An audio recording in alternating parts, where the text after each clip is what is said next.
Okay, so I want to acknowledge a few people that we have here in attendance today. We have Mayor Mike Johnston, who will be here.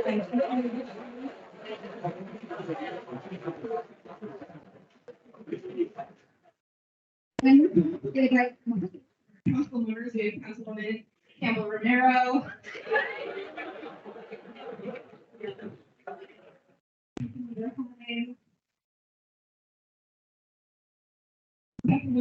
Parody, Watson, and we'll be joined by a couple others later. I also wanted to acknowledge that we have a lot of folks from the city here today, including people from community planning and development, our Office of Social Equity, the Department of Housing, Stability, and many others that are here to help answer questions.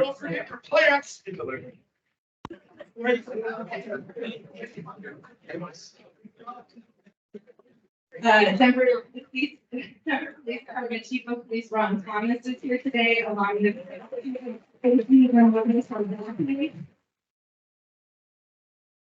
we have our Deputy Administrator Tina Axelrod here as well.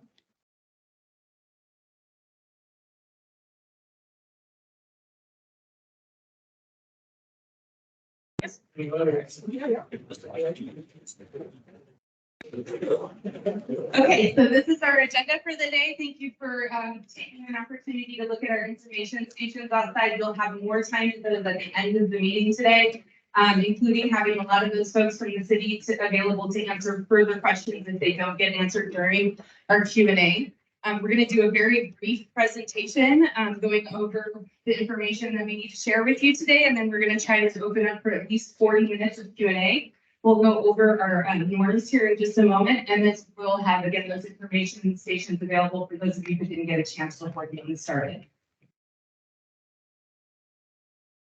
These are our norms that we're asking everyone to commit to today, to engage in these sensitive and important topics respectfully, share personal stories and information confidentially, so that we're not using people's names that don't want them to be.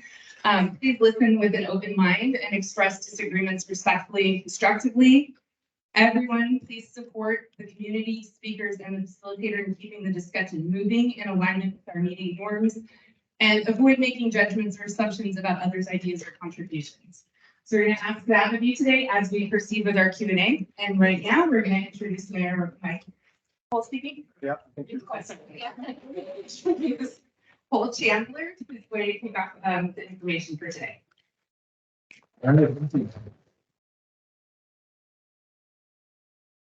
Slide, Sean. Okay, so I'm just going to run through real quickly. I'm Mayor Johnson, Senior Advisor on Homelessness Resolution. I'm going to talk about why we're here and the basic content for today. And so, first of all, we're here because on July 18th, 2023, we declared a state of emergency in the city of Denver around homelessness. And we set a goal to bring 1,000 people indoors by the end of this year. Trying to hit the next slide. I want to talk about the sites that we've brought online over the last several months. And so you can see on the map, there's 7 sites that we've been working to bring forward. And so starting at the top right, there's a 54-unit micro community that's going to open in the next couple of weeks. There's 2 hotels in Council District 8, both of which are already open. There's a hotel in Council District 9 at the top left that's set to open next week. In the middle of the map in Council District 10, there's a 44-unit micro community that will open in January. Down at the bottom in Council District 7, there's a 60-unit micro community that will open in January. And then right here in Southeast Denver, the first ever city contracted temporary housing or shelter site for families is what we're calling the Tamarack in Southeast Denver. There'll be 205 units. And so that's a bit of an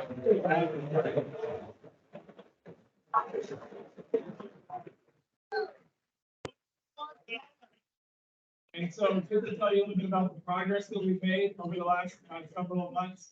One of the things we've been working to do is to be able to close encampments permanently by bringing people indoors. So instead of just moving encampments down the block like had been done in previous administrations, we've been able to close encampments permanently and bring people indoors. And so to date, we have brought 550 people indoors through this effort. One of the amazing things about that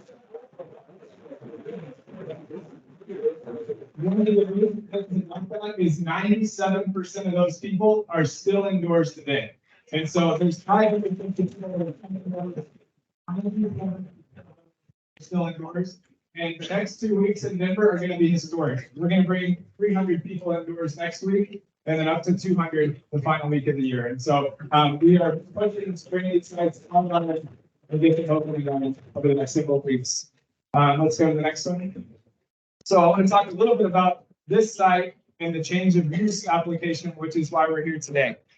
So the basic, the 3 bullet points on the screen are what I want you to walk home with knowing today. That this site will be a 24/7 family shelter, complete with wraparound services for families in our community, Denverites, that do not currently have a place to stay. So we currently operate across our city about 150 total family sheltering units. We have over 120 families that are on the waiting list. And as soon as we open the site, we will be able to cut that waiting list in half and serve 60 more families than we can serve today across our system. And so that's something.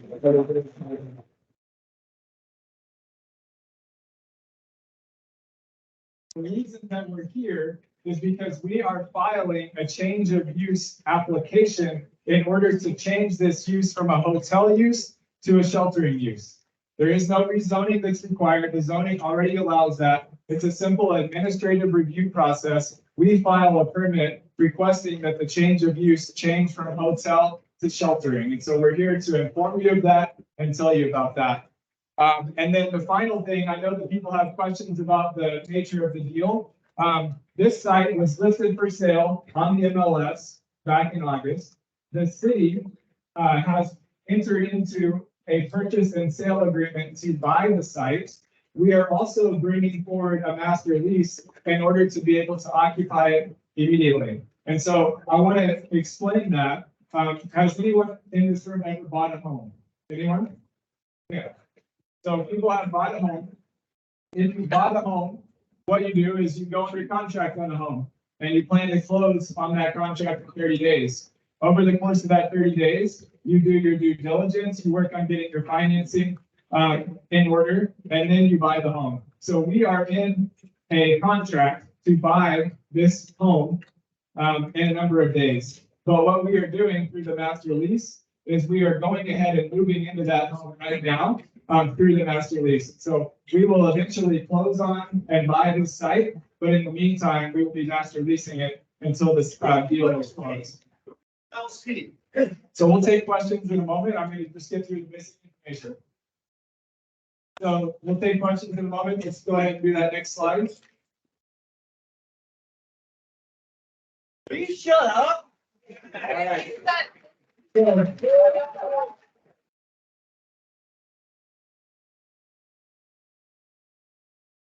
So this site will be operated by the Salvation Army. They currently operate a family sheltering program that's 138 units. We are moving that program to this facility, and as I mentioned, being able to expand it. The people on this site will receive full wraparound supportive services. That includes mental health and addiction services. It includes employment services. It includes behavioral health services, the things that people in our community who are struggling need in order to survive. This site is for families with children.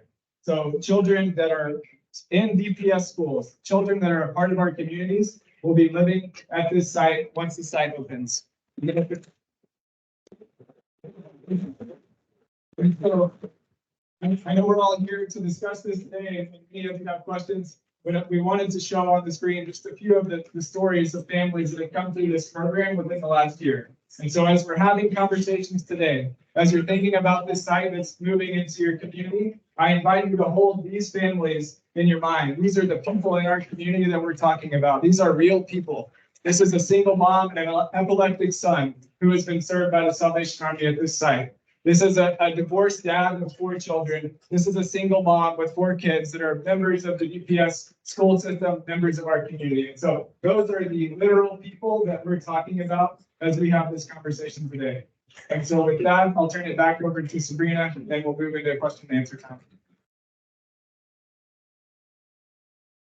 And do you want me up on the stage? Sorry, we're gonna try and get folks up here on the stage because I know folks in the overflow room are having trouble seeing us, so apologies for that.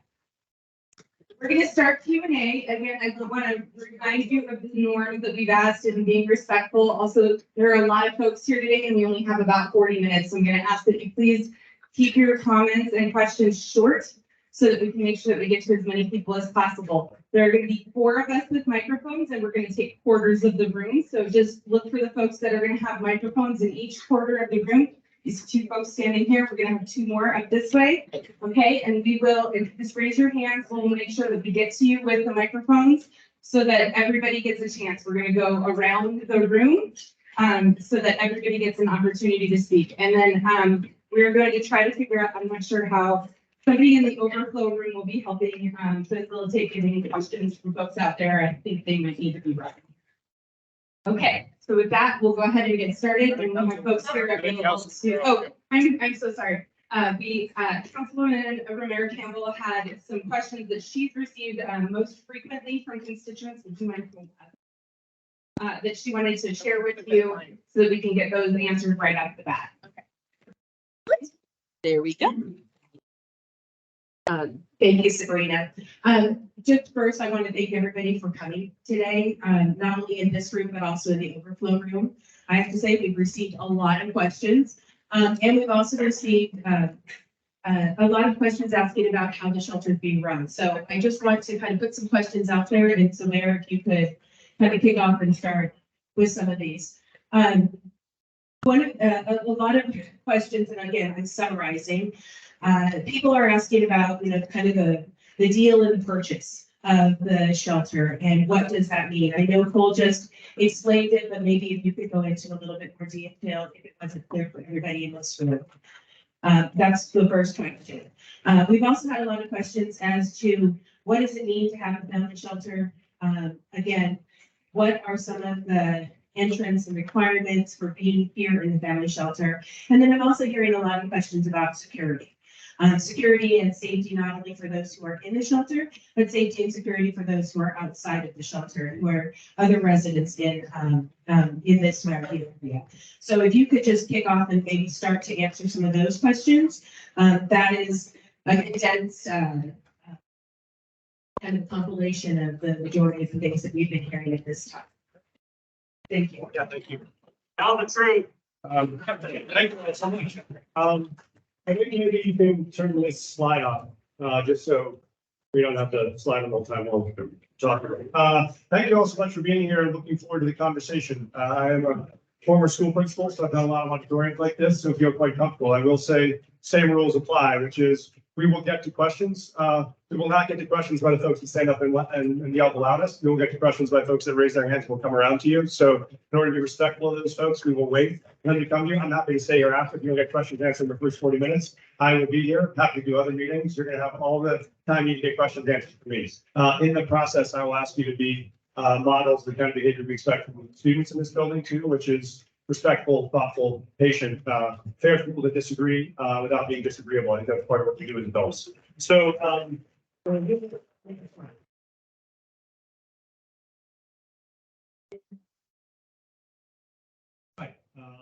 the example of how you bought a home. If you have, you're better off to own than you are to rent, because it turns out when you own, you have equity in that project. So when we looked at this site has very good opportunity for long-term conversion to supportive housing, because many of these units are structured as suites. That means they often have added space, they have kitchenettes sometimes, they have the capacity for easy conversion to be actual permanent units. And so our goal remains the same for this site, which is to use it as what I call transitional housing, which means you need folks that are coming out of encampments. These are families that are coming out of homelessness into a transitional housing site. As you know, critically, these sites have round-the-clock staffing, round-the-clock security. We have mental health support, addiction support. We help with placement. We're working to have a childcare site on site at this location. Keep in mind of the residents we will have here right now, 90 of those residents would be under age 5. Under age 5. And we're talking about the population of folks that are coming. We're talking about 1 and 2 and 3 and 4-year-olds who we think we want to have inside in housing and not outside in tents in 23 weather. I think that's the value we all share.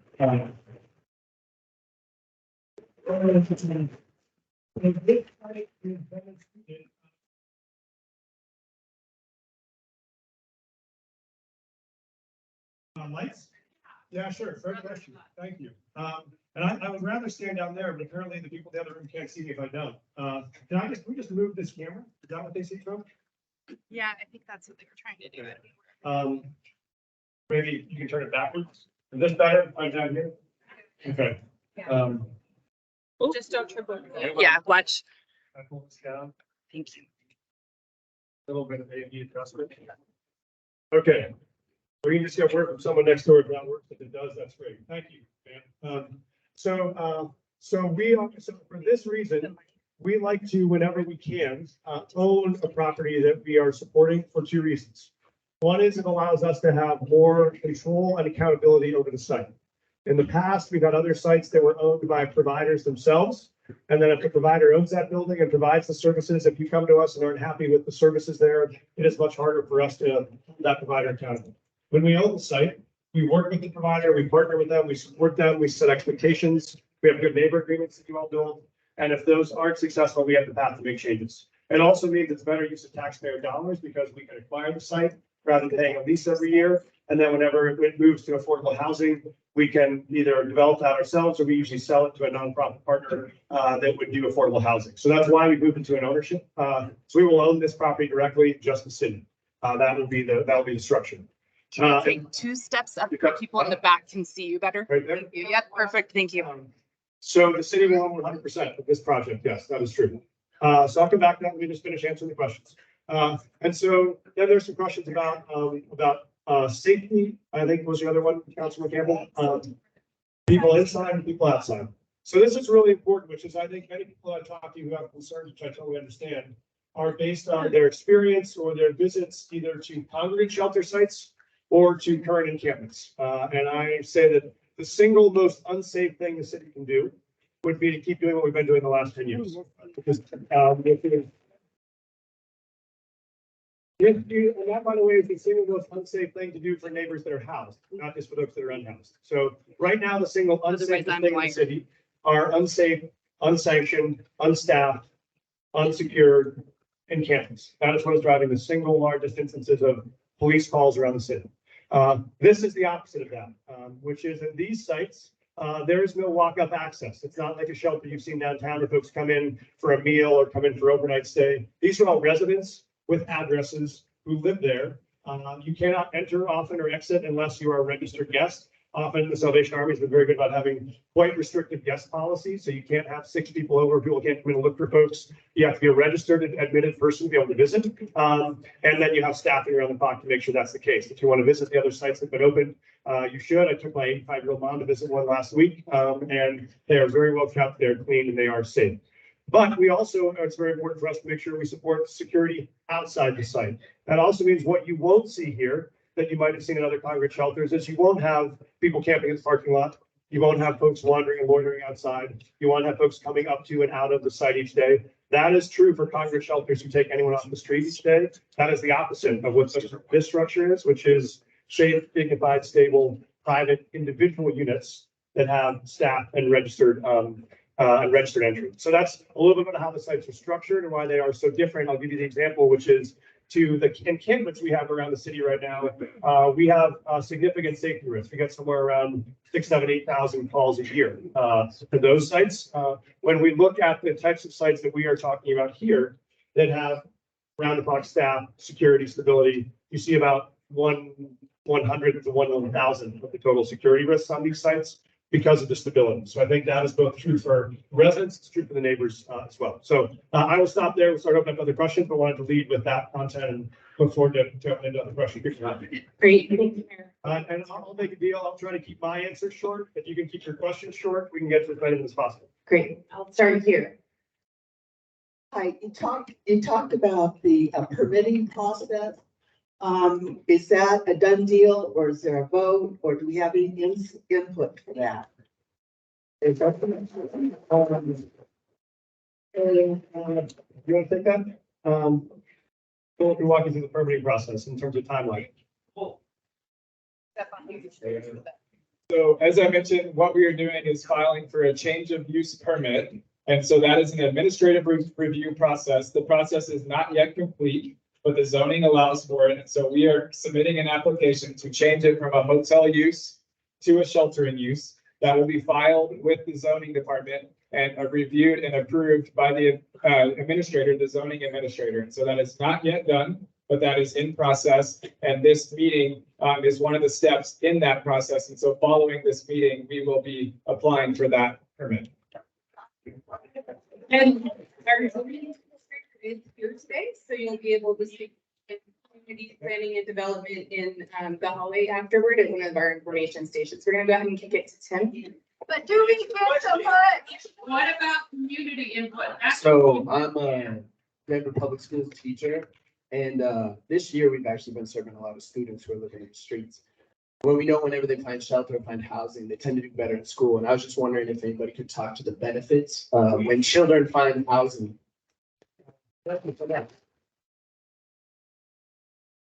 Well, thank you for what you have been doing this year to help serve that need.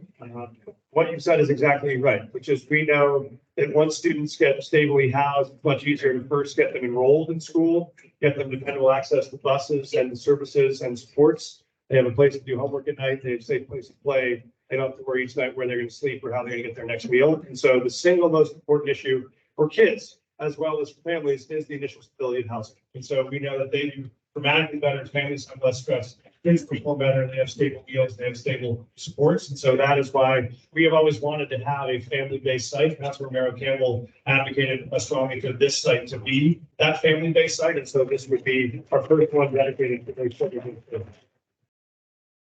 Okay, we're gonna go to the back quadrant now. And if everybody can just make sure that you're speaking loudly, I know it's really hard for some folks in the back to hear.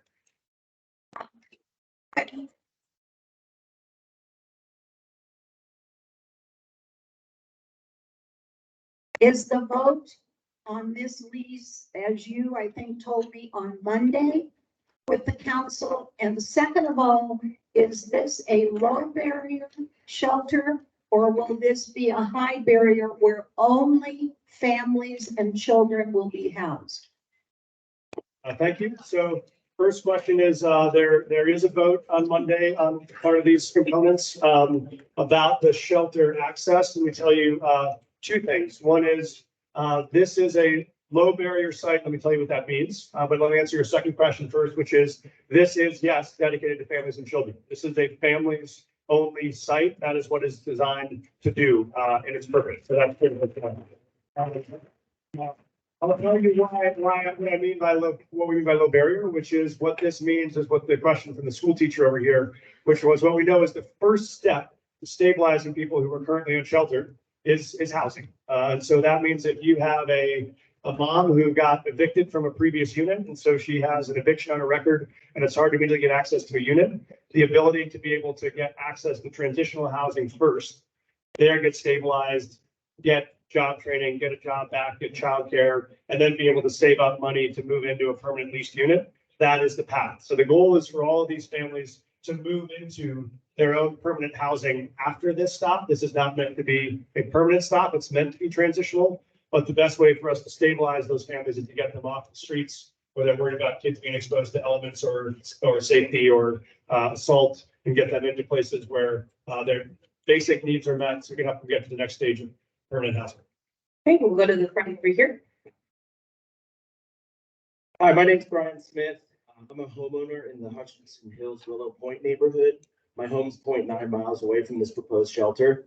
I'm a father of a 3-year-old, and we regularly play at the Rosemont Park and Bible Park playgrounds. So I'm here today in expressive support for this initiative. I think at times like this, I'm one surprise medical bill away from an uncertain future. And this is an opportunity for our community to come together and be a guidepost for the city and the country to have initiatives like that proposed. I do, however, align with some other people in the room on some natural skepticism. What are the metrics of success for this initiative, and on what timeline would we determine success or failure? Yeah, thank you, Brian. I appreciate both of your sentiments. I think both of those are totally appropriate. I appreciate your desire to say we want to be part of the solution. We're excited that there might be some new kids playing at that playground with your kids in the next month or two. And we think it's totally fair for you to have concerns. That's actually, both of those can be true. And we have an obligation to deliver on those. And so let's talk about what the guideposts are for success. We keep a number of metrics for success. One is first, the length of time that folks stay in housing. So we'll start by focusing on 30 days in. Do we have people who moved off the streets and are into housing, are still in housing? And same with 30, 60, 90 days beyond that. But in addition to that, as I just mentioned to the woman's question in the back, our goal is not that folks stay at these units permanently. So we don't want them to stay, them being there for 2 years would not be a success. What we're looking for is 3 to 6 months of stability, and then they're getting access to a permanent unit, getting out, and being able to pay their own rent in their own separate place. So the early indicators we're looking for, yes, are you staying in your transitional housing and doing well? Are you getting access? Some people don't have IDs, they have to get an ID first. Are you getting access to workforce training? Are you getting a job? Are you saving money? If you need support around substance misuse or others, are you getting that help? So we're tracking both the services they need, the progress they're making towards work or voucher access to housing, and then the path towards independent housing. And are they staying housed all the time? So they're hopefully either housed at this site or they're eventually housed at a permanent housing site, but we're holding ourselves accountable to both to try to make sure folks don't return back to unsheltered homelessness. And you should hold us accountable to that, and we will hold ourselves accountable to it also. Thank you. Thank you, Mayor. Listen, I'm Nate Johnson. My name is Andre Rue, a graduate educated developing economist. I live down the street. Thanks for being there. I appreciate it. I don't want a job. When we look at Colfax and Uptown and you compare it to Handon right here, we have more shuttered businesses than they do. We have more liquor stores, dispensaries, and payday loans per capita on Handon than they do. We have more of a community burden with the golf course there, which does not provide any property taxes for us, does not create major jobs for us.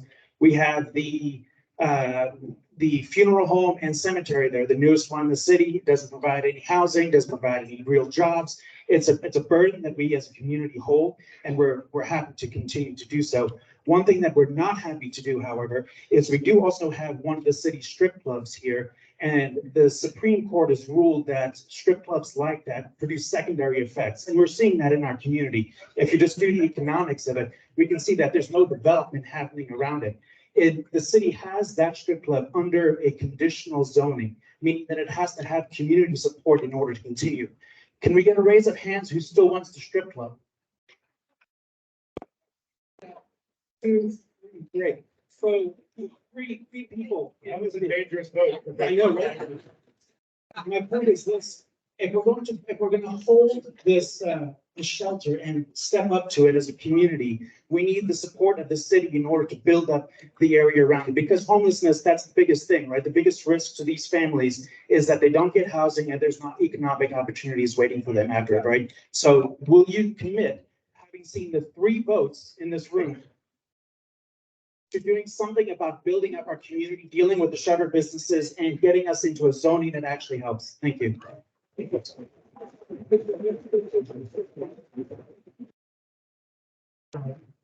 So the short answer is yes, I'll be happy to do that. But the longer answer is actually thank you, which is this is exactly why we do these conversations too, is you're seeing this as this is not one decision. This is in the context of a much broader community we want to see succeed. And that has other needs you mentioned around vibrant businesses and affordable housing and commerce, and how do we help the whole community succeed. So I'd love to schedule a follow-up. I'm sure Councilwoman Romero Campbell will want to join us. How do we help think about what the both economic drivers are, what the long-term affordable housing drivers are? We'd love to partner with you on that. And I promise I won't try to hire you. Okay, going to the back corner of the room. Hi, Mayor. I have a couple questions. The first is just some clarification. I know you said that there will be 60 units dedicated to families that will be moved in soon, but I know you said it was about a 200 unit site. So what are we doing with those other units? And then I have young children that I hope to send to the public schools in this area. It's why I moved here. Yes. What is going to be done to ensure that the quality of education remains high? How are those schools being supported? And which schools will be impacted? I'd love to know more about the plan to ensure education remains high value, high quality. Thank you so much for that question. So 2 things, and I apologize if I lost where you were. I like to see you. I apologize if I was unclear earlier. What we named was There are, right now, the Salvation Army is serving about 130 families in the site that will be moved here. So that's a family that we have an existing community, we have existing staff. They would move to this site to be occupied first. That leaves another 60 units that are still would not be occupied yet. I think what Cole was talking about is those other 60 units would be new families we could add in after the site gets up and running. We would start first with the existing 130 to make sure they transition successfully. So that would be step one, would be transitioning 130. The other units would eventually fill, but we would take the time to do that in the right way with the right transition. In terms of school services, meeting with the superintendent on Monday, we're talking about exactly this question. What are the right schools? Where are the right sources going to be? We'll identify what students we have at what grades. As I mentioned, more than half of the students are all pre-school age. They're 5 years old or younger. And so many of this will be early childcare facilities. But I think one of the reasons we think this can be such a successful opportunity is because there are, as you mentioned, really wonderful schools in this neighborhood providing great work and good service. We will continue to work with Denver Public Schools in partnership on that. We'll partner on things like transportation, on things like buses. We still, by the way, provide the entire funding for all of the school resource officers and all the Denver public schools citywide to ensure safety in all those schools. So we're working to partner to provide after-school programming services for low-income families all across the city. So we're doing after-school programming, we're doing safety, we'll help on transit, but we will be closely partnered with DPS directly to make sure that we're getting them the supports that they need. So thank you so much for the question. Before we go to the other corner of the room, I've got a couple of questions that have come in from the overflow room that I wanted to Sure. make sure we could. Can you talk about what percentage of the families currently in shelter are being exited to housing? I don't have that data right. If you can get that person's name. I think it was actually on our slide. It's 79%. That's been over the past year that the family shelter has been operating at the Comfort Inn with the Salvation Army. Thank you, Councilwoman Parity, for the phone a friend function of, so yes. And then the other question was, does low barrier mean there are no rules? And what are some of those rules? And I wonder if we could call on Major Peace to help with that. Yeah, Major Peach, do you want to talk about that? Thank you for that question. It does not at all mean no rules. It means quite the opposite. Thank you. Yes, low barrier is a term that can sometimes be misunderstood. I myself in the past have misunderstood it. So what low barrier means is the barriers we're talking about are the barriers to housing. We still have rights and responsibilities that we ask our guests to follow. So our goal is to create a safe place where families can make safe choices. And so when someone acts unsafely, then they choose to leave our facilities, right? So we're not doing that. We do have some zero tolerance rules. So we do not allow drug use on the facility of any kind, drugs or alcohol. And I know sometimes people go, well, how do you do that? Well, certainly if someone uses offsite and comes back, again, it goes back to safety and security. So I'm going to ask a question. I'm going to steal from the mayor's playbook. I'm going to ask a question. How many of you have ever gone out and had a drink with a friend? Well, anybody ever, when you got home, had somebody in your family say, well, you were out having drinks, you can't come in? No. We do the same thing at our shelters, especially when we have folks. Hang on. Okay, we're gonna be respectful, but he's explaining what low barrier means.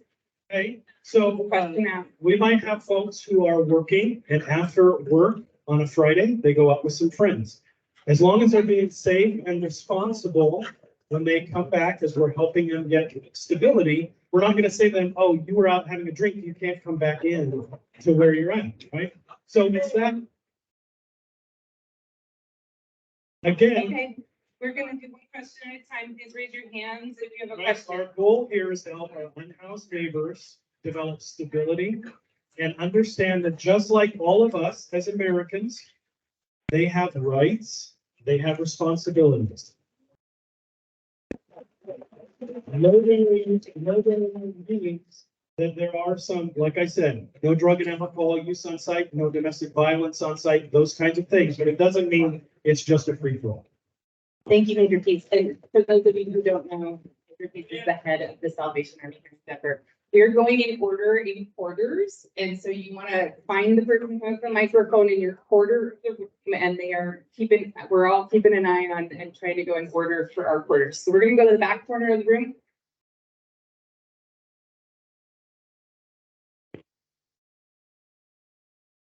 Hello, everyone. I'm the small business in a Target shopping center. I would like I'm come here to raising voice and speak out, raising our voice.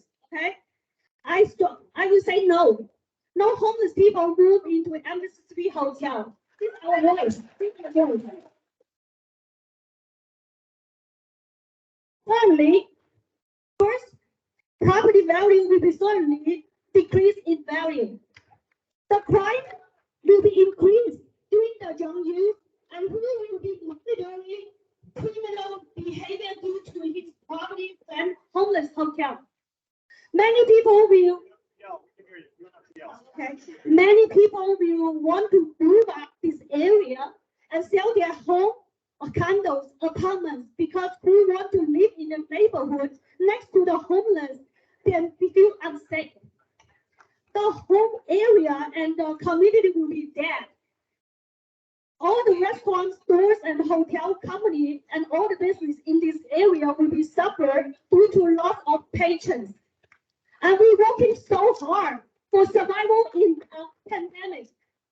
We never allow, please don't dump us into the different suffering.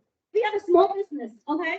And the Target shopping center, Whole Foods shopping center are very nice, and we are in the busy area of Denver, and it's a great location.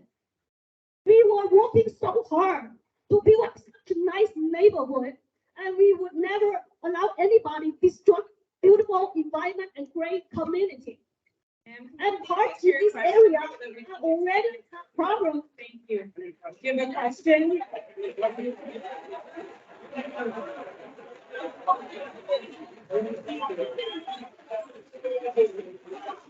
You have a question? There are a lot of people in the room, I so. just want to make sure I have time to get another. Was there a question? You want to look, or have you done it? You got a question? You have a question? Okay, I got it then. Thank you. I appreciate it. Thank you. One is, understand your concern. Also want to reconnect us to the fact that the folks that you were talking about, that you're worried having negative impact on your neighbors are 1 and 2 and 3 and 4-year-olds. These are.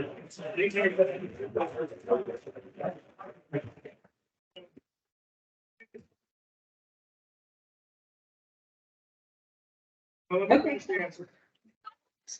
I already got it. I got it. I got it. We gotta keep doing it here. Thank you. I appreciate it. We're gonna go ahead and. You guys, let me say a second thing. Let me say a second thing. I want to talk about property values because you raised that too.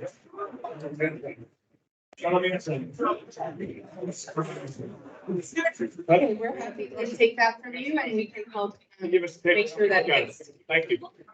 So let's talk about property values, because I think that was a fair question, totally fair concern.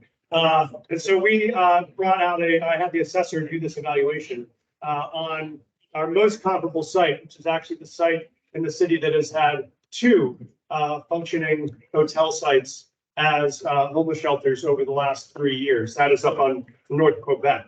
So that was both the Fusion Studios as well as the Comfort Inn, was this site.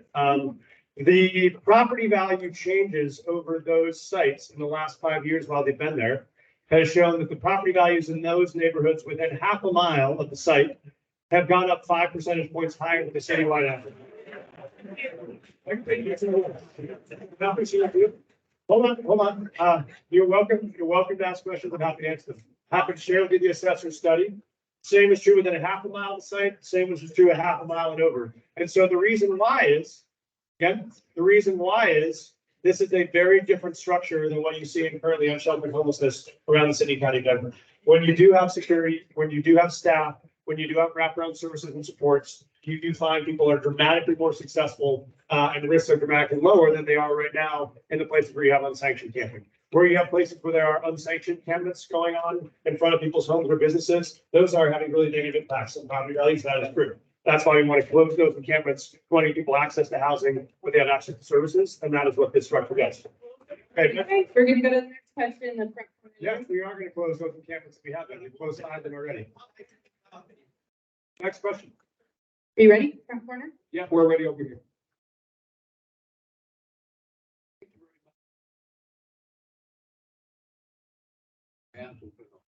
Especially the children. The question is the best way to deal with this. Denver doesn't have a great track record on having success with the homeless. We've spent, I don't know how many billions over history, and what we have is more homeless than we started out with. I think, you know, they say that the definition, doing something over and over, and doing it, having, expecting a different outcome is the definition of insanity. That's not insanity, but it is for judgments. I have a question. Yes, sir. What I've heard so far is that these homeless people that are going to be receiving these benefits have rights. What obligations do they have? What sort of programs are you going to have for these people to return to the community for the benefits that they're receiving? Are they going to be picking up trash in Bible Park? Are they going to be contributing in some way other than just taking? Right now, we have, I know, homeless are receiving a check every month from the city, and doing what in return?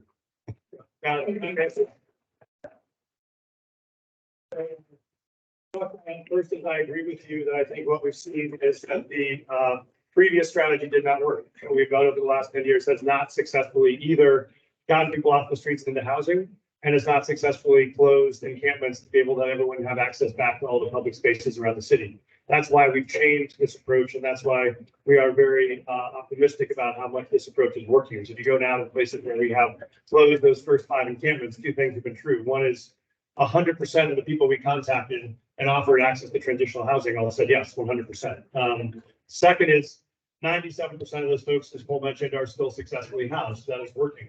Let us tell you what the steps are, which is there are services on site that immediately help on that. There are mental health services available on site. There are substance misuse services available. There is workforce training and workforce support on site, and there is long-term housing navigation. So you are working towards getting job training, getting a job, getting your own income, finding your own unit, and being prepared to move out into your own unit where you can pay the rent. So that is exactly what we'll be tracking, and what we're supporting is that urgency to get people to independence and self-sufficiency in their own housing. That is the plan. Thank you, Mayor. Okay, we have it's 11 o'clock right now, so we have about 10 minutes left in our Q&A, and we're gonna go as fast as we can. Okay, we'll see what we can do on the timing. I just want to ask everybody to keep your comments and questions short so we can get to as many people as possible. I will say, I don't want to obligate other folks or other commitments. I'm happy to stay another half hour, so happy to stay till 11:30 and answer any questions people want to. And so happy to stay if you have work. Yes. Hi, Mayor. Good to see you. So I've been to a couple of these meetings where you have said that you know that the city is writing very big checks to a number of service providers who you know are not doing a good job. In that way, it is stated that the Salvation Army will be the service provider at this shelter, and they are the largest and most experienced service provider in Denver. Given the statement, can you please elaborate how this shelter site will be different than the Comfort Inn? Current residents are reporting that there is no true security, not enough staff, lack of reporting to child protective services, and unsafe living conditions. In fact, recently 911 call logs to the Comfort Inn demonstrate an uptick in calls in 2023 when the site transitioned from a COVID shelter to a family shelter, including 31 trespassing calls, 30 calls for domestic violence, 17 calls for family disturbance, 14 assaults, 2 stabbings, 1 kidnapping, and 1 phone device found, and 33 redacted calls involving minors. So I would like to know of those service providers that you have said, you know, are not doing a good job, which one are we going to can soon, and how will this one be different? Thank you. Okay, and anyone who's going to on here, be ahead, talk about. Great. I'll talk first about providers. I'll let Chief talk about safety, both at the new site here. I know Chief is in your neighborhood too. I think the Salvation Army is doing a good job. That's why we wanted to run this site. They've done a good job at our Best Western site. They're doing a good job at our Doubletree site because they do have high standards around behavior, around supports, around expectations, and around responsibility. They bring world-class experience to people to walk in the door, so it's very high quality. The staff have been very impressed with their support, so that's why we selected them for this site. I do have the data. I'm well aware of the data. Hold on. Let's.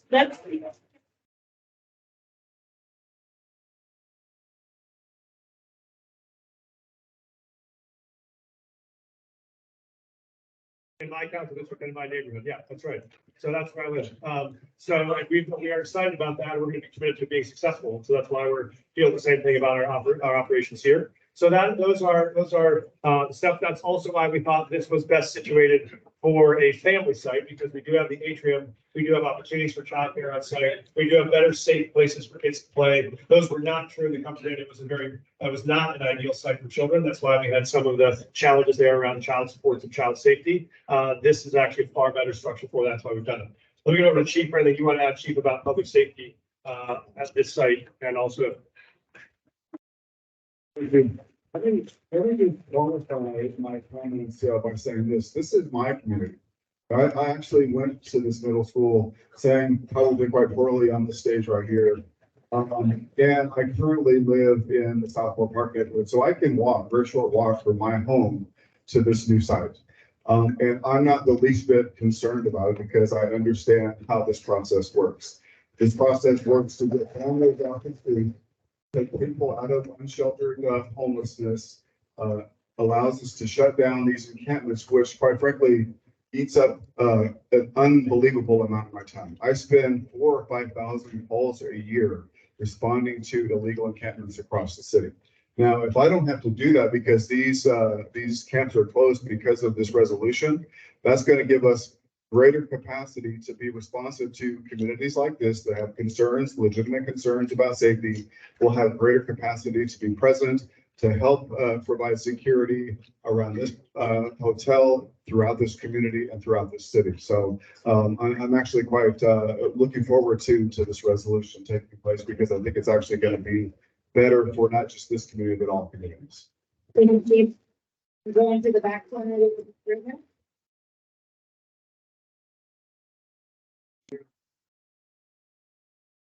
I've lived in this area 50 years, and I would hope that this is still a representative government, where the government pays attention, particularly the council person, to what the people in this area want. And I would think from the turnout here, that might be an indication how Denver feels. And since we've been doing raising hands, how many people in here think this is a good idea? A good idea. Okay, how many people think this is a bad idea? Okay, do you have questions, sir? Does that make any difference on your future decisions on what to proceed with? Thank you, sir. A very fair question. Let me say a couple things. One is, yes, we do think that community feedback is important. That's why we come and we listen. The second is, I do think a lot of folks that I talked to came in today with questions. A lot of people, you don't have to either be an all yes or all no. You can say, you know what? Yeah, I see the values of wanting to get families housed, and I have some real questions I want to get answered. Both of those are true. This allows us the opportunity to actually answer those questions, help clarify concerns, and also help build better solutions for ideas that you have. I will also say, I think whatever you may agree with me or disagree with me on, I don't think anyone is here surprised about the fact that I ran for mayor on this issue. Every time I ever opened my mouth on any stage that I was on, the single first thing I said is the city's most important crisis is homelessness. I said that every time I opened my mouth on every stage. And I talked very explicitly about this strategy as a strategy I believe evidence proved was the best way to solve this problem. And the voters of Denver elected me to do that job. And so that job that I'm doing is to try to close encampments, get people into housing, get them back on their feet, increase public safety, increase economic vibrance of our neighborhoods, and make sure that we can build affordable housing across the city. That's what we're after, and that's why we come and take feedback. We got a lot of feedback from this neighborhood about a previous site that we had looked at on Yale, for which folks had feedback that they did not like that it was right in the middle of a residential neighborhood, that they preferred the idea of having one in a commercial setting, that they were committed to having something in the neighborhood to be part of the solution, but they preferred the idea of a hotel structure to a tiny home structure. We're gonna take questions. Don't interrupt me when I'm talking. I wouldn't do that to you. There's basic decorum we can still follow. We heard that feedback. We changed that plan. We modified that. So we have listened. We have taken that feedback and come up with a solution that both serves the city as a whole, and we think will successfully serve this neighborhood. Thank you. We're gonna go to the back over here. I just want to hop in with the next question. My name is Sarah Parody. I'm one of the two citywide city council representatives. So I do represent the whole city, which is a different perspective because I've been to these town halls and forums all throughout the city. And I can tell you that the fact of the matter is we are in an emergency. We're in a crisis. Every neighborhood is feeling it. When you guys describe what's happening to the businesses along Camden, that's different variations of this problem are happening all over the city. It's impacting all of us. And we're doing our absolute best. And the mayor would say, I hold him accountable to this. So does the other citywide councilwoman and your district members to trying to make sure that the whole city is part of the response. The question I wanted to answer was someone asked, would you have your family live in this shelter? My nieces came to my family through the foster care system. They lived in a family shelter when they were young. Sorry, I'm struggling a little bit here. My nieces came into my family through the foster care system. These are two girls that I love dearly. They're my family members. They lived in a family shelter for about a year when they were really, really tiny. And my older niece, one of her formative memories is people from the neighborhood bringing in Christmas baskets to the kids in that shelter so they could have Christmas. She's never forgotten that. So just food for thought. I want to ask you all to keep an open mind and think about the fact that we truly are talking about kids here. And if they don't have this family shelter, they're going to stay on that wait list. And that's the fact of the matter. This is the sort of.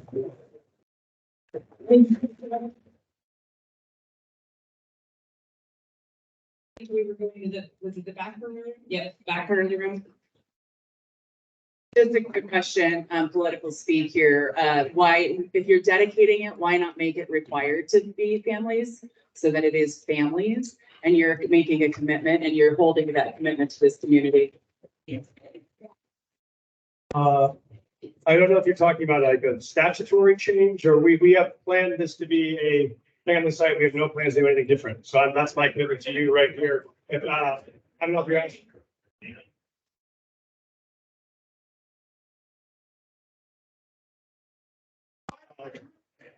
Okay, so one question at a time. Let me answer the question as best I can. Tell me if this answers what you're asking. So we have two potential short-term and long-term hopes for this site. The short-term hope is we want it to be a transitional housing for families. That is the purpose right now. At some point, if we convert it into permanent housing and make them leased apartment units, that would be permanent long-term affordable housing. So those are the two intended uses. As a transitional housing and shelter site, our only intended purpose is as a family site. If that's your question, that is my commitment. Yes. And if there's a change, are you talking about? If there's ever a change in use of this site, so if we ever decide we do want it now, close it and move it to permanent housing, yes, we come back to that same conversation. But yes, if your question is the commitment I just made in front of 1,000 people on television audience, this site is for families, period. Thank you. Can we go to the front corner of the room, please? So my question is about the children. If this is transitional housing, and I do support this idea, but where they're staying for 3 to 6 months, could there, instead of being an infusion of children in the local surrounding schools, if the children are happy at their schools where they are now, can they get an Uber, a trusted Uber in the morning to? No. I worked at Cherry Green School District, and this is something that is done. And it is a trusted Uber driver who takes them where they're homeless children, but they stay at their home. Let's let her ask a question, please. They stay at their home school while they're in this transitional housing. And then when they find permanent housing, that's when they move to Yes. a permanent school. Because children, as we all know, we were all children, they do best with stability. And if they have trusted adults, teachers, and friends at their home school, why move them temporarily to Alexander Hamilton or Southmore for only a few months and then to someplace else? Thank you. So that's my question. That's a great question. I do want people to find out so I can answer it. This is a great question, and you are 100% right. So we do have families right now who have their students enrolled in other schools in the city. And one of the things to the woman's question in the back earlier about schools, one of the things we are doing and talking with the superintendent is arranging for DPS bus service to be able to keep those students commuting back to the schools that they were in previously if they were enrolled in the. But yes, that is true. And by the way, you are entirely right. If someone was homeless in Northeast Denver, they got housed here, but they're working on getting an apartment back in Northeast Denver in 4 months, they may want to stay there because that's where their permanent housing is going to be. And so you are entirely right. We are doing that. We want to do that. It's actually a federal law called the McKinney-Vento bill. So you know it too, because I was in education. So homeless students are entitled to be bused to their previous school. So we're working on making that possible for those students as well. Great question. And I know a lot of folks still have their hands up. We are doing our best to go in order that we got the questions and we'll get to the because we can. Thank you. Go ahead. Yeah. Hi, I'm from South Mill Park neighborhood, and I listened to you on August 29th, and I went up and told your staff person, Fran, that I didn't vote for you. I'm not of the same political persuasion, but you did move me. And I told her at the time, but you better deliver, and you haven't. And I'd respectfully like to say why I find you and Diana so manipulative. And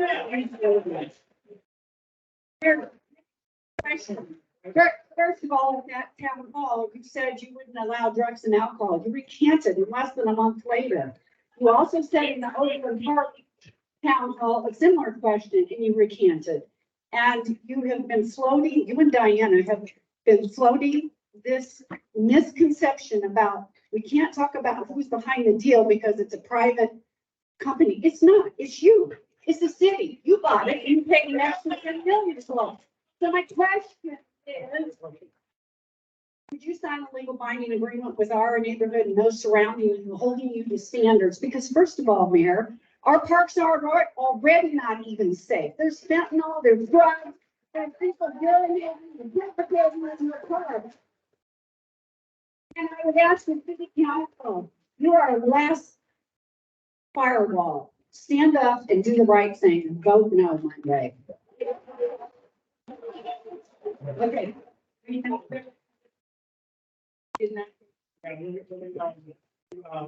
this question, and then I have a suggestion we could do. Hold on, I got it. So let me answer this question. First is I believe we have delivered on the path to both get 500 people off the streets and into housing, to get encampments closed around the city. How to do successfully stay housed in those sites, and we intend to do much more of that. Hold on, let me answer your question. So, so that has been successful, and we will continue to be successful at scale, and this will not be over on December 31st. We will actually stay at the work of continuing to house people after that, clear that there's more need. So that's the first part. Second part is, yes, this deal is publicly noticed. That's why we publicly released it for this community meeting. That's why that will be available for folks to read that based on Monday night. Okay, thank you. So that's why when we have negotiations with a seller of a hotel site, they do not vet that site until they get to a point that we have an agreement. That as soon as we have that agreement, as we did here, we release it for your feedback. We will have a good neighbor agreement on every one of these sites. So we will have a good neighbor agreement in every location that you all are welcome to be a part of, that works with the provider on what the expectations are. Our commitment is to deliver a safe site that is successful for families and for neighbors, and that's what we'll do. Next question. Next question.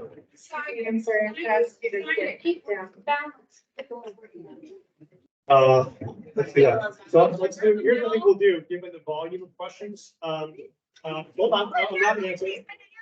I got it. Hold on a second, I can tell you. I'm not gonna take a handful more than, here's what we'll do at 11:30. Is for folks that want to stay and ask more questions. What we will do is try to divide up, by content of questions that you have. So we can get, hold on. I'm happy to stay. I will be here. I will be here. Folks who want to stay, I'm happy to stay here. But we can also have questions focused on public safety. If we have public safety questions, the chief could be here. If folks have questions on permitting and zoning policy, we can do that separately also. I'm happy to stay here for general questions, but let's do another, say, 10 minutes until 11:30, then let's break. I'm happy to stay here. Folks who want to do split outs can do that. But I'm happy to answer the 10 minutes questions here. And Mayor, we're gonna go into the back left. Mr. Mayor, we're gonna. Yeah, back up. Thank you.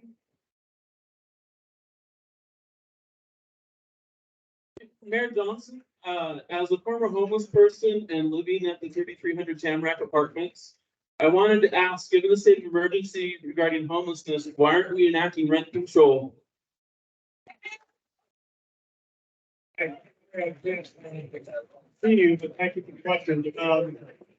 Here, that's what we are doing on affordable housing, which is what we will do is focus on adding next year and each year after 3,000 units of permanently affordable housing for working families. What that means is if you move into one of these units and you're making $50,000 a year, you don't have to pay more than 30% of what your income is to rent. And that rent is capped and does not go up unless your income goes up. So it is a way to make sure we can deliver affordable housing for teachers, nurses, firefighters, cops, repair professionals who work in this building. And so we will have that capacity available around the city, and we're working on it 2024. So thank you for the question. Back. Ready for who's next? Mayor Johnson. Good to see you. Given the concern and the criticisms that we've heard today and that you've heard in other forums like this that you've done. I'm gonna be fast. Haven't you considered just not doing this and just abandoning the plan? Like, why are you doing this? Is I guess my question. Fair question. So for us, abandoning the plan would mean leaving 1,000 people out in the streets homeless, would mean leaving people out in the cold in the winter, would mean leaving encampments in front of businesses and homes, would mean leaving people in the most unsafe places they could be, with the most examples of drug use and violence and crime, where we see them, as the chief was saying, overwhelmingly in encampments that are the least safe. What we want to do is be able to move people into places that are the most safe, where we actually know that with that structure and support, people do incredibly well. I'll give you the data on this. This is not, and folks, same rules apply. Same rules apply. I'm willing to listen to you, same rules apply. Yeah, I'll listen to you one at a time, and you'll let me talk when I talk. Thank you. So here is what we know, which is this is not a wild idea we're trying for the first time. There is a data-based evidence of this strategy working that's been based right here in Denver. You can read it, go to the Urban Institute, but you're entitled to your own opinions, not to your own facts. Okay? So go to the Urban Institute, and there is a study on this topic, which is if you take people that are currently homeless, you put them into transitional housing, you provide wraparound services, how do they actually do 6 months later, a year later, 2 years later? This is a randomized controlled trial study done by a neutral third party of a project like this here in Denver. Moved 300 people into a site just like this one. 1 year later, 86% of those people still successfully housed. 3 years later, 80% of those people still successfully housed. The most successful city in America right now in homelessness is Houston. They've reduced their population over 12 years by 40%. That means we have a strategy we've used in Denver, we've shown works in Denver, by which we can deliver double the results, and that's what we plan to do. Thank you for the question. Oh, sorry, I'm going to jump in real quick. There was a question about the Good Neighbor Agreement, and I've asked a little bit more about the process. The QR code, and there's a way to sign up. It's a whole process that's been set up to be able to negotiate the Good Neighbor Agreement. I want to make sure that this happens. I want to make sure your voice is heard. So Mayor, can we commit that as people sign up, we get this Good Neighbor Agreement up and running so that we know where we have, externally, internally, what those agreements are. In order to sign up for the Good Neighbor Agreement, they need to go to the QR code or to the outside. Okay, on the QR code on the way out, or the different QR codes that you see, there's an opportunity for you to sign up to be a part of the Good Neighbor Agreement. That has to be with entities, and that will all be working through as we have, as this moves forward. But I definitely want to make sure that you have that opportunity to be able to participate. Thank you. Great. Go ahead and continue questions. So I want to say, okay, so I could lower my hands, because I was in the group. we're in the,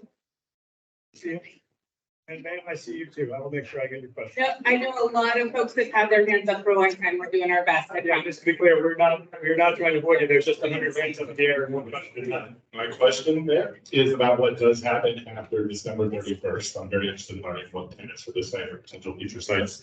I am also a homeowner, similar to his father here in the neighborhood.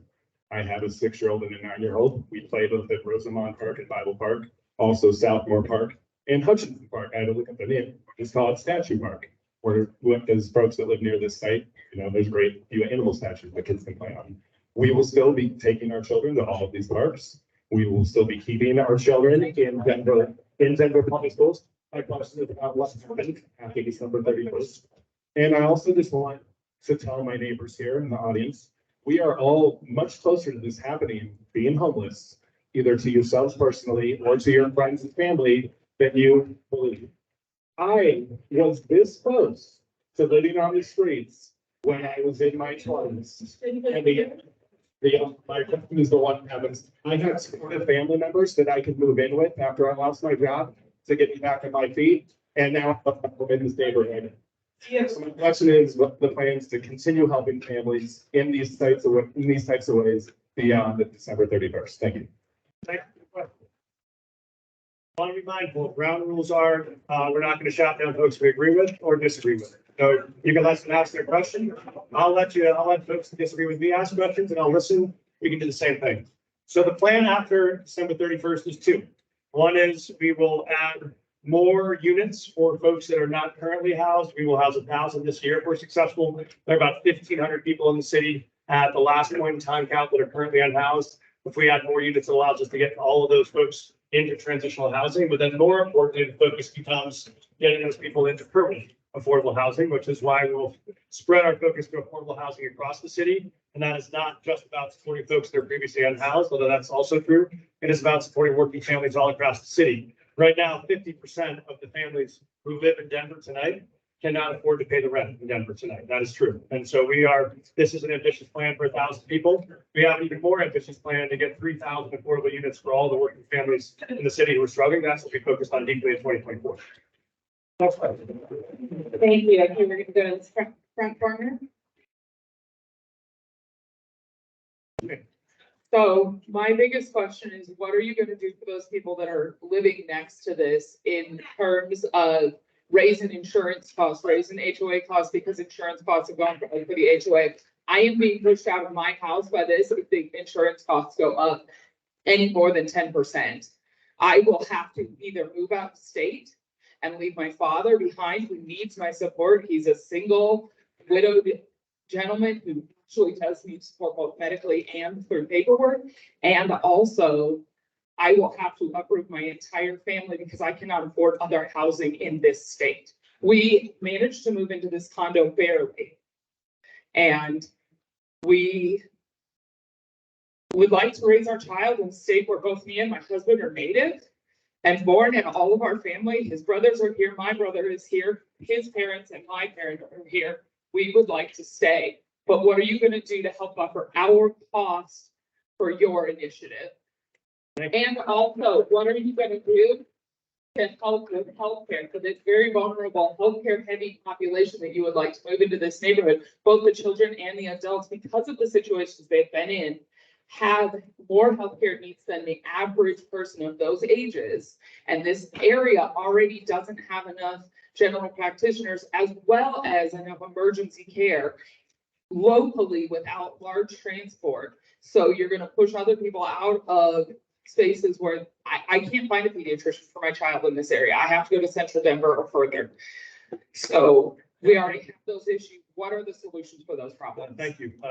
Fair question. So first is, we want you to stay. We want you to stay in Denver. We want you to raise kids in Denver. We want this to be your home. And so we're totally committed to that.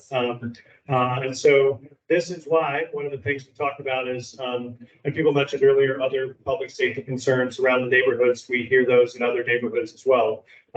We will have two things. One is we will have obviously security and staffing on site at this site. We will have elevated capacity for police supervision and visibility in the neighborhood to make sure there are other externalities of that problem. And when we talk, what the chief mentioned, we've done two things. One is we've also pushed a historic expansion of our police force this year. We're putting 167 more officers onto the street in 2024 to help make sure we do have more public safety all around the city. We are more responsive. And as chief mentioned, the second most important thing we can do in addition to adding more officers to the street is redirecting officers to be available at places where you need them, as opposed to being overwhelmingly sent between campuses, which is right now where a great deal of our officer time is allocated. So this both prioritizes that time, adds that capacity. We'll have special 311 notification systems if there are concerns in the neighborhood. You can raise them to us. They come directly to the mayor's office and to the police department, so we can be immediately responsive, so we don't see any of those negative outcomes in the surrounding areas. Can we go to the back corner, please? Mayor, over here.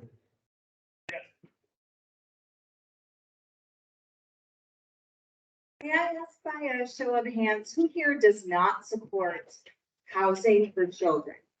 We all do. We all want.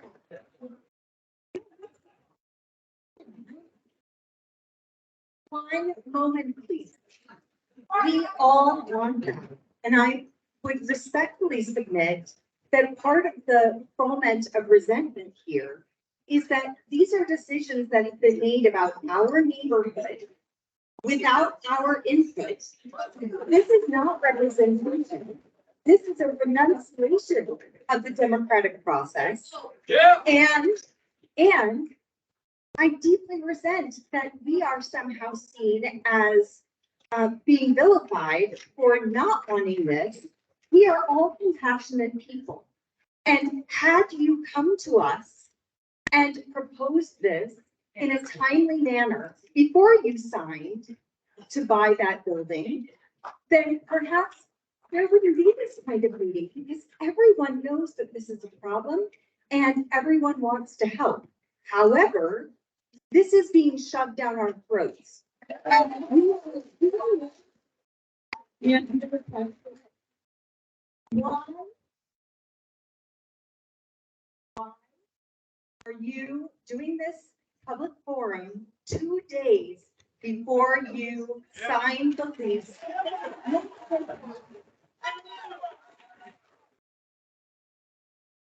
Thank you. Thank you for the comments and the questions, and appreciate you grounding us in shared values, right? Which is all of us care about getting kids off the street and into transitional housing. All of us care about getting families off the street and housing. And we want to find a solution that does that, right? And so that is why we have had intense community process about this. Let me finish.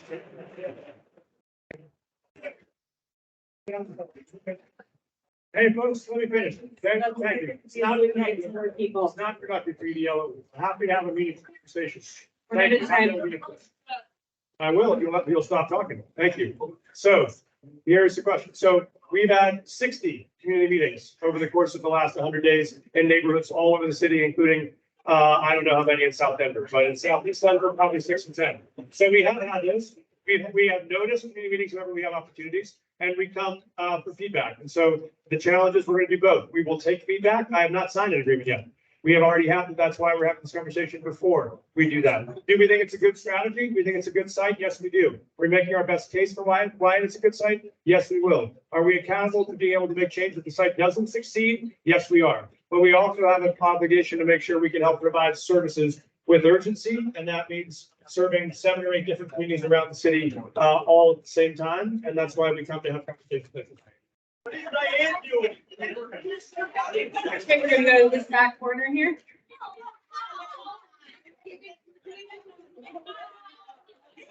Well, we're gonna get to everybody's questions, but we are going in order. I'm sorry, we're trying to be Hey, respectful. folks, I understand folks are frustrated. Hold on. I understand. Folks are frustrated.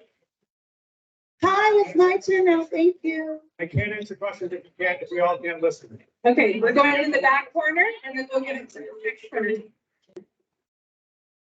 I just did. Okay, he just answered the question. We can stay after to have further conversation, but we are gonna go in order.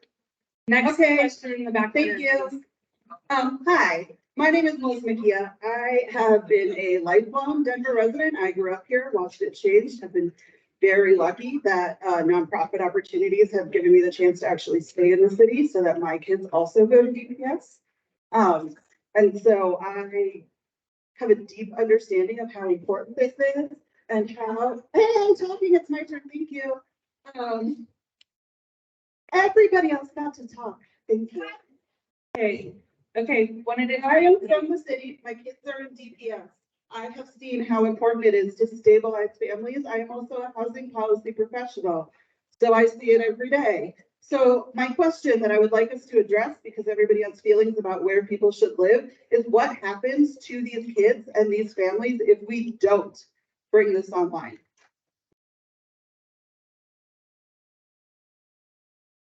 Thank you. What happens is those kids and families would be returned to street homelessness. That's what would happen. So if they don't have sites to go to, they stay homeless, or they have to find a congregate shelter site, which don't often are conducive to women and kids. So, and we know right now, because we have 150 families on the wait list that are currently still street homeless or living in congregate shelter sites. So it is a fairly direct decision.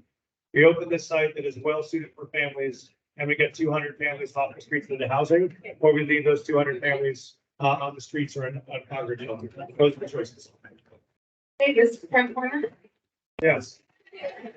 Hi, my name is Rose, and I'm here because I wanted to ask, why did you pick the embassy? We're going to have kids there. Your backyard is going to be Hampton. That intersection has an accident every week. You have 3 high rises that have 200 businesses and one way in and one way out. And it's going to be constant traffic because they all own their own business. How could you possibly put kids in the center of this? It's not safe. It's the location alone is not safe. And it's really someone is going to get hit by a car. We just had somebody get hit by a car in the front of this building. Did you know that today? I did. Thank you. So why would we put all 90% of children there? So I'm happy to answer that. But this lady is 90 years old. She's had her hand raised the whole time. I would like to let her ask you a question.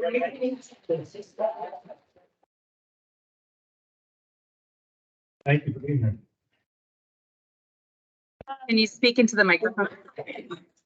I don't have a problem with what you're doing. Can you I speak have- right into the I microphone? have a problem with how you're doing that.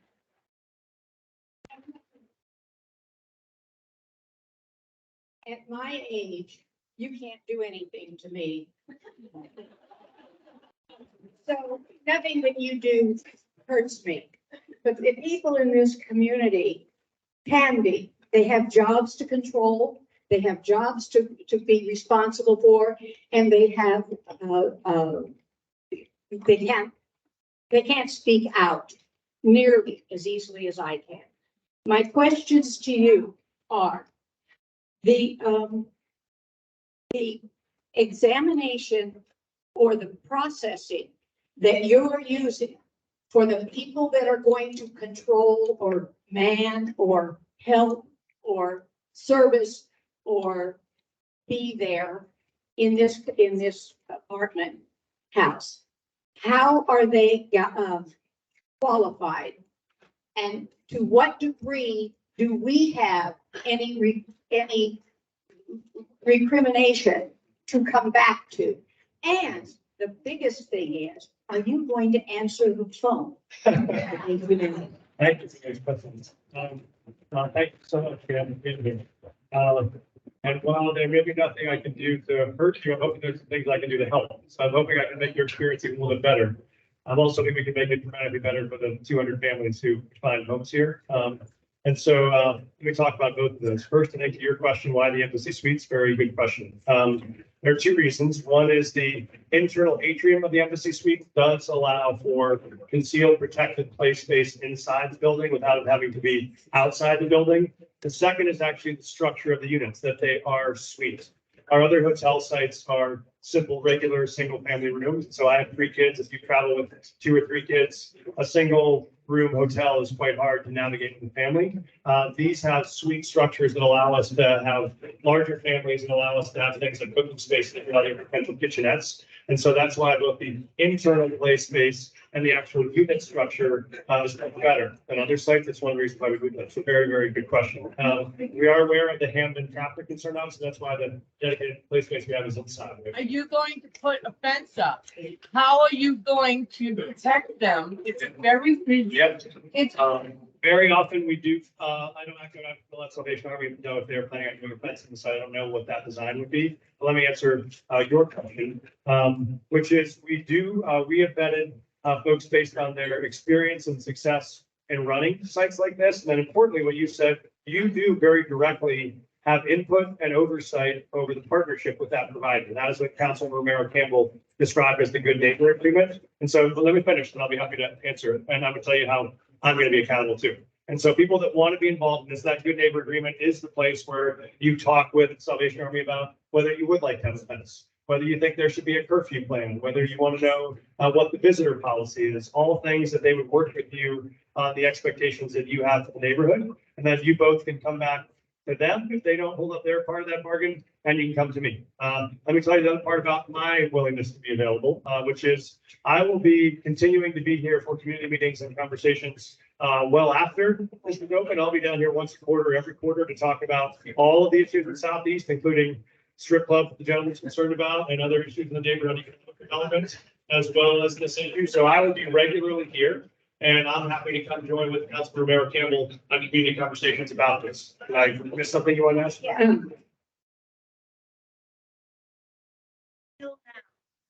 Very few of us have been able to get on this panel. We are out, Ron doesn't answer the phone, doesn't communicate.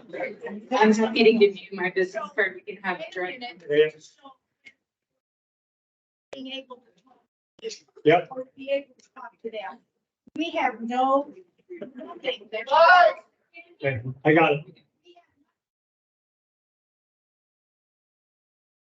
Great. I can get those to you. So both she asked, you'd like to have evidence of qualifications of the folks doing the work. We can get that to you from Salvation Army. Fair question. And asked about availability of councilwomen and I to be able to respond to questions. My team is here on outreach and Trons. We can directly connect you. I don't answer the direct phone myself every single time, but our team will be responsive to that. I know councilwomen will be, and so happy to get connected with my team right now today. So I know there are many people in this room that we did not get to. The Denver Public Schools building has to close and lock the doors at noon. So we are not able to take any more questions, but we did want to tell you about the next. We need to close the. I want to close before you go, and then, hold on. I want to close before you go. Two things. I'm happy to do another, conversation on this topic. If folks, I'm happy to come back on Monday, happy to come back on Tuesday, happy to do another conversation. And talk at the same time. And talking at the same time. Folks, give me a minute to talk. Thank you. Two things. Doesn't help any to yell when I'm trying to talk. I'm happy to tell you what we can do on next steps. So first part. Next steps. First, I want to close, then I will be outside for another 20 minutes or so. Answer the questions, please. So I'm happy to be outside if there are additional questions. You have to leave this building. I'm happy to do another conversation on Monday. Folks want to come back, we can send out a notice and conversation. If there are other questions you have about public safety, Chief Thomas will be here available. If there are other questions about zoning, our zoning administrators here. We will follow up on next conversation. I think there's too much background noise for me to do a closing, but I'll be happy to try with folks on questions I have to answer right now. Chief Thomas can answer. And you have to questions, we'll be happy to continue answering them.